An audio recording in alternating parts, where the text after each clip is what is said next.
touched on this only in the first hour with Zach because he had to go and we wanted to get his thoughts on it. But Warren Sharp's list of the top 10 defensive fronts, the front sevens. Do we have that? Do we have a graphic of all of them? Yeah, we do. Can we see the graphic? The Browns come in at number 6. The Rams are number 3. We're going to discuss most importantly the Browns. That's Jadeveon Clowney's stats. We're getting there. We're working our way to it. The Houston Texans were first. Houston Texans have a great defensive front. I have it on my phone. I will pull it up. Apparently we don't have that. No, Browns are 6. That's for this discussion. That's really what we need to know. Is the Browns being 6 too high or too low? Just right.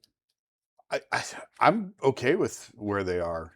I think because we talked about it before. I think Mason Graham is going to have a monster year. Yeah. He's looked unblockable at times throughout this camp. I think Jared Verse. He's not Myles, but he's pretty doggone good. And, one thing, I don't want to sidetrack this too early, but one thing, I saw a clip yesterday of Jared working with Spencer Fano after practice. I saw that too. And he's a leader.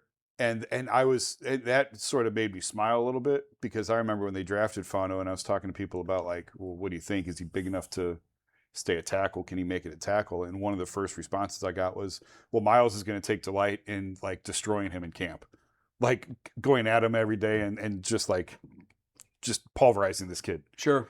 And so he's going to have to like work his confidence back up. So that's the first thing that I hear.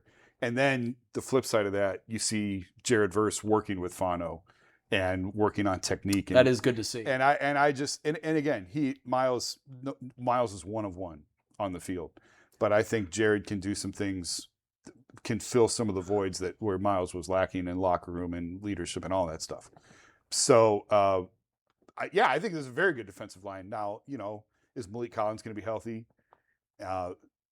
Is Graham going to stay healthy? We talked about the rib last year. And Jared Verse he's not Myles. I think he's going to be just fine on that defensive line.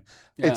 You can split hairs about should they be 6, 7, 8. This is the top 10 defensive front 7 to me. Great. Here's the list, and I know we have the graphic in there somewhere, but it's the Texans at 1, the Eagles at 2, the Rams at 3, the Broncos at 4, the Seahawks, defending Super Bowl champs, at 5, the Browns at 6, the Steelers at 7, the Niners at 8, the Lions at 9, and the Ravens at 10. There's nobody above them that I would put the Browns over. I would put all 5 of those. I think they are perfectly placed at 6. Yeah. Wow. And you're banking on a lot of upside, but just hear me out. We talked about Mason Graham taking that year 1 to year 2 leap. He was better than the stat sheet indicated as a rookie, but there's still a lot of room to grow. If you get Malik Collins back, and all indications point to him being back, he was on an all-pro trajectory before he got the season-ending quad injury last season with 6.5 sacks to lead all defensive tackles before he went out. Jared Verse is not Myles Garrett. Do not confuse Jared Verse as Myles Garrett. No. Jared Verse might be a better run defender than Myles Garrett. Was certainly not the pass rusher, but he is no slouch by any means. They've invested in Alex Wright, 3-year, $33 million extension. They like Isaiah McGuire. They're banking on their potential. You still have Mike Hall, who's a former second-round pick, as your third defensive tackle. And we have Carson Schlesinger and Quincy Williams in the linebacker front, which also counts for this front 7 rankings. It's the linebackers as well. Schlesinger coming off Defensive Rookie of the Year, and Quincy Williams, who was an all-pro under defensive coordinator Mike Rutenberg back in New York. You combine all that together, and I don't think they should be ahead of Houston, Philly, LA, Denver, or Seattle. But you can't tell me that they're not just as good, and we could argue 6, 7, 8, whatever, as the Pittsburgh, who have a lot older players, but are they going to see a decline? Then the 49ers, who have so many talented players in that front 7, but none of them can stay healthy ever. That electric substation's already doing its dirty work out in San Francisco. The Lions, who have been up and down, and even Baltimore. Had they gotten Max Crosby, I feel a lot better about their front 7, but instead of Max Crosby, they have Trey Hendrickson, a really good pass rusher, one of the worst run-defending edges in the entire NFL. I actually think 6, at first glance, you're like, that's probably too high. I actually think it's the perfect spot, and I expect this defensive front to be really, really good again in 2026. When I first saw it, I thought, wow, that's incredibly optimistic.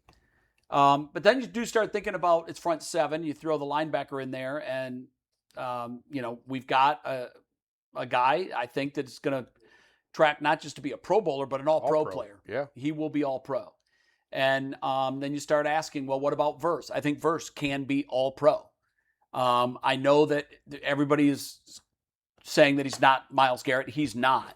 We ran a pretty lengthy soundbite from Jared last week about his take on leadership. Yep. We I talked was about yesterday. smiling ear to ear Yep. when I heard that soundbite. I was literally smiling ear to ear because all of the things that Myles Garrett told us for his years here that he wasn't and that he didn't want to be, Jared Verse was saying, "Oh no, I want that. I want that pressure. I've always been that guy, and I love to hear that. I love it." And am I saying he's going to be Myles Garrett? No, I'm not. But I'm saying that his intangible, I like his intangibles over Myles Garrett's intangibles. Myles Garrett is what he is. He's probably the most efficient pass rusher in the history of the NFL. I believe that. I really do. And I think his stats the last 2 years bear that out, and I think he's going to continue to play at that level for a number of years. But, and I hate to call him one-dimensional, but we talked about Myles Garrett's 5 sacks in a game in which they got completely run off the field. 5 sacks are nice. Give me a 5-touchdown guy. Oh, yeah. Give me a guy that leads the NFL in touchdowns, not sacks, touchdowns. That's the guy I want. And I just think that the trade out is we're definitely going to see a drop in pass rush production. But I think overall we're going to love Verse enough to make the memory of Myles we're going to miss him, but I don't think we're going to miss him to the extent that a lot of people do. I don't think, certainly it's not going to be a weakness of our defense. So I think, yes, 6 is fine. And again, I'm not going to quibble about 6, 7, 8, 9, 10. We're top 10 defensive front 7. They're in the right grouping. And I think they're definitely in the right grouping. If you group them by 10s, they're definitely in the right 10. Even 5s. I struggled because I wanted to make a case. I couldn't put them over any of the top 5 I couldn't put them in the top 5, but I think they're in that next 5 grouping in whatever order you want. Yeah. I think as a collective group of Browns media fans, and maybe more fans than media, but maybe media is just as culpable, I do think we're downplaying the loss of how good of a pass rusher Myles was. Because as good as Verse is at certain things, there's nobody who's on Myles' level. Like, it was Myles and then Jason, a significant drop-off to everybody, then everyone else. He was double-teamed on every snap, Yeah. triple-teamed on many. And still broke the sack record. Yeah. Still, and that allowed a lot of other players in the defensive front, and I'll use Malik Collins as an example.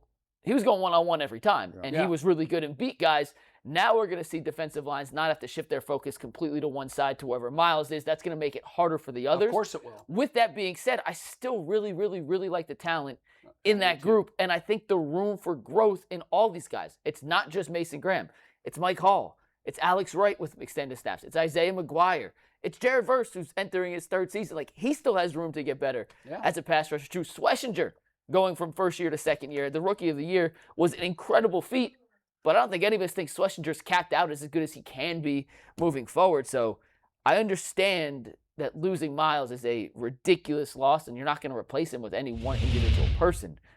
But this front is still an incredibly talented part of the group. Can we go back to that last graphic? Because I think that really drives home as well as anything. Like, you got to finish the deal. You got to get to the quarterback and get him on the ground.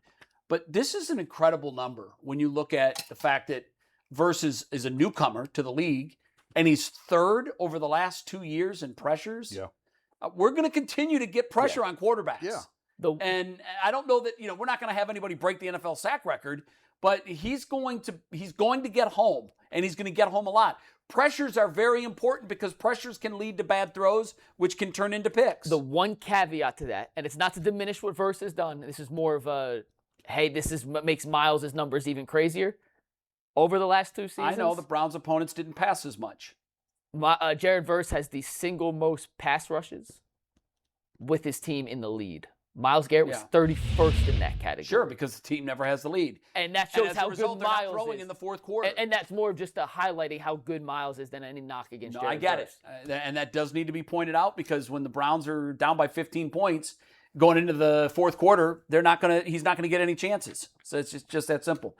All right, we're going to take a break. When we come back, we'll wrap up the show. We've got super chats, and we have trivia. What's today's topic?